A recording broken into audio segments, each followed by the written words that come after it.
Getting in the ring and going toe-to-toe takes guts no matter who you are, but some fighters seem to be on that extra level, like the normal rules of physics don't apply to them. One such fighter was Buakaw Banchamek, a kickboxer from Thailand whose knockouts were so deadly and whose body seemed so indestructible that legend now calls him simply the Muay Thai Man of Steel. Like many great athletes, Banchamek did more than just excel at his sport, he elevated it.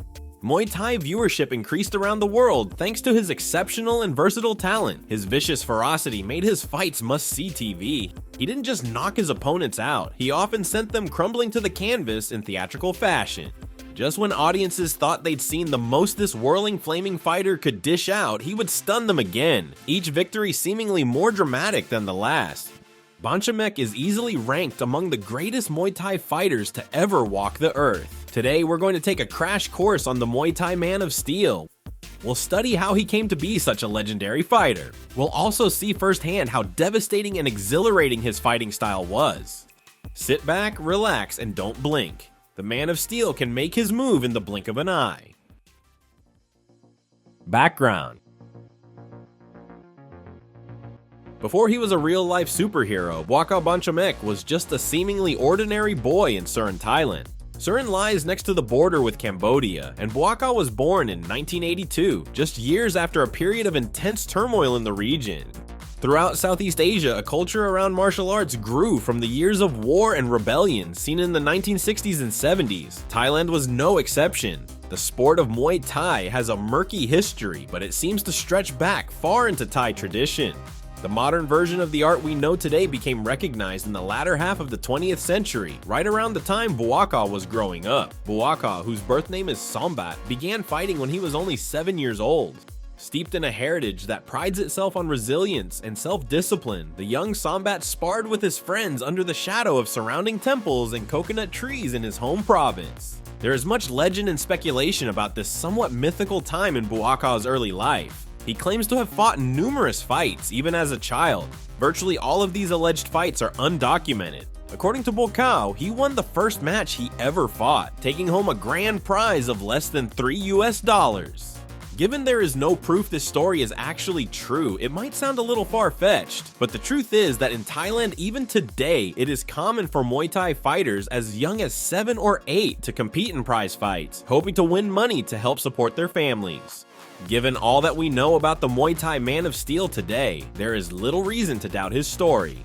He really did turn pro when he was 7. At some point between that time and the time when he was 15, Sombat underwent significant physical changes, as young people that age typically do. He grew to a sturdy 5'8", weighing in at around 120 pounds, though he would bulk up further as his career progressed. He also developed unusually lean, strong muscles and discovered that he had a swift agility that made him quicker and more coordinated than his peers. In short, he discovered that he had the God-given talents of a world-class fighter. Early career. He relocated at age 15 to central Thailand, where he began training at a local gym.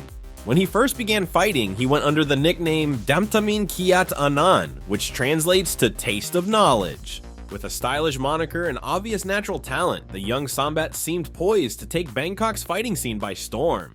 But surprisingly, in his early years, he struggled to rise above the crowd. He managed to win his first ever belt at the Omnoi Stadium, competing in the featherweight category. He also won a title in the Toyota Muay Thai tournament. These wins were nothing to sniff at, but they weren't necessarily a complete resume for someone who would go on to transform the sport itself. By the turn of the millennium, Buakaw had won multiple titles and moved up into the lightweight class, but he still wasn't widely known outside of Bangkok's inner Muay Thai circles. But in 2004, all of that would change, and change very quickly.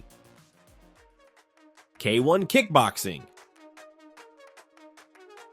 It was in 2004 that Sombat made a fateful decision, one that would shape the rest of his career and see his rise to becoming the Muay Thai Man of Steel. He entered into a competition hosted by a Japanese martial arts company called K1 Kickboxing. Although kickboxing and Muay Thai have resemblances to each other, they are totally separate sports. Both the stance and the movement are different in kickboxing than they are in Muay Thai.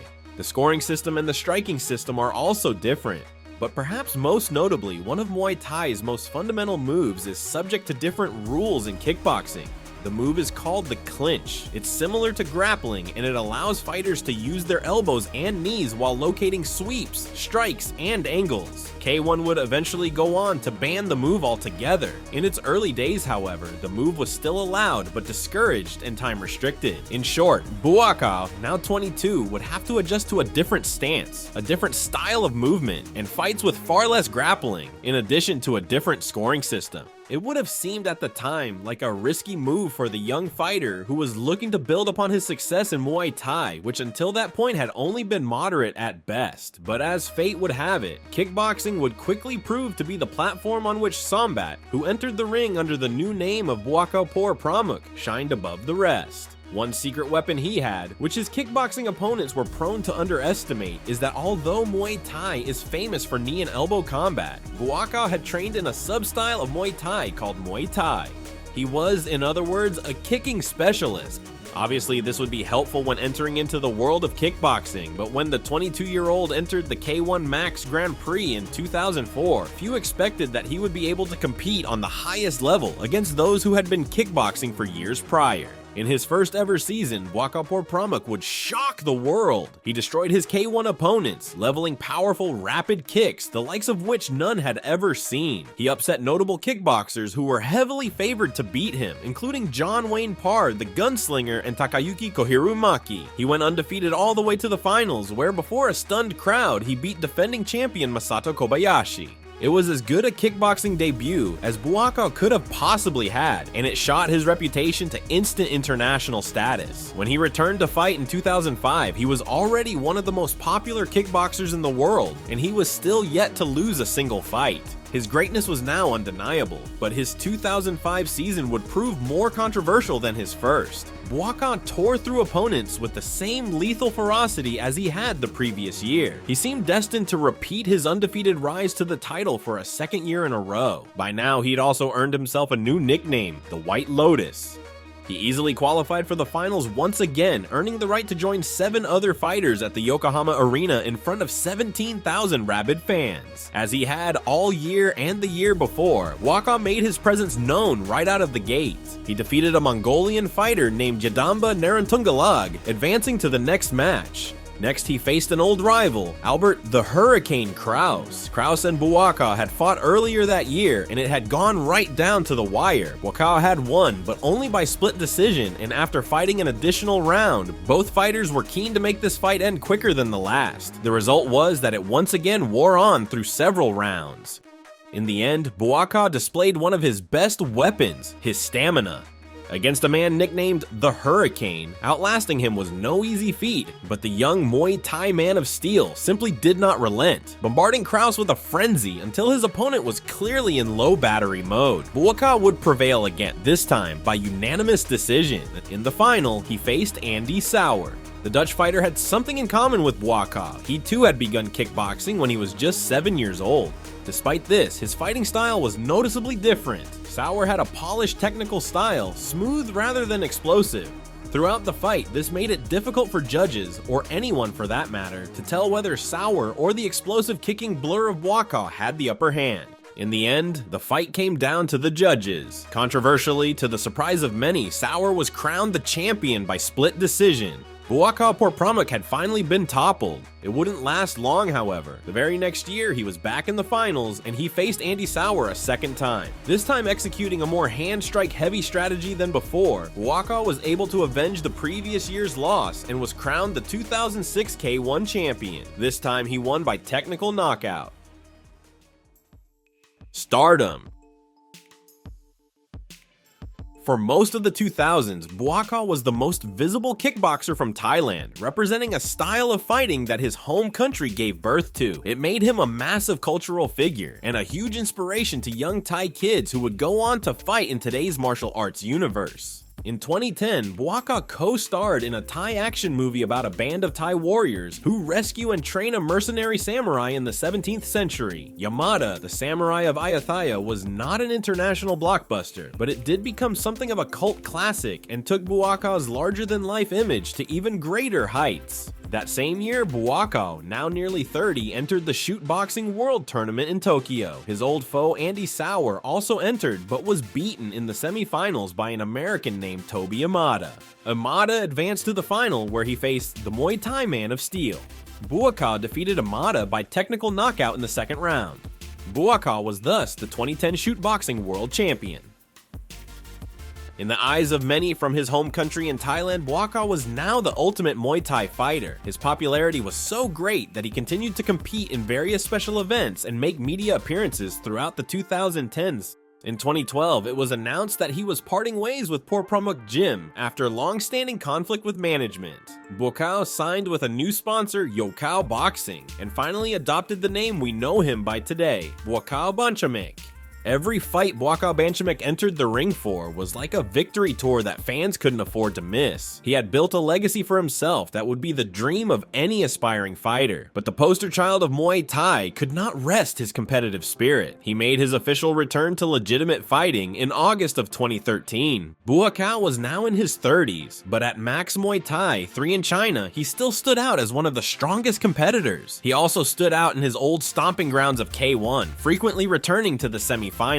This decade of Buakaw's career is more marred by controversy. Despite competing in numerous finals for a chance to add to his title collection, he lost by decision on several occasions. Many have criticized the judging in these fights, and some have even attributed the losses to bias against Buakaw. Whatever your opinion, Buakaw remained squarely in the spotlight. He was, by all accounts, the king of Muay Thai, and in the eyes of many, he still is. Buakaw hasn't just displayed stamina within the ring, he's also demonstrated impressive longevity. As recently as December 2023, Buakaw, at 41, entered the Rajadamnern World Series, and he won by unanimous decision.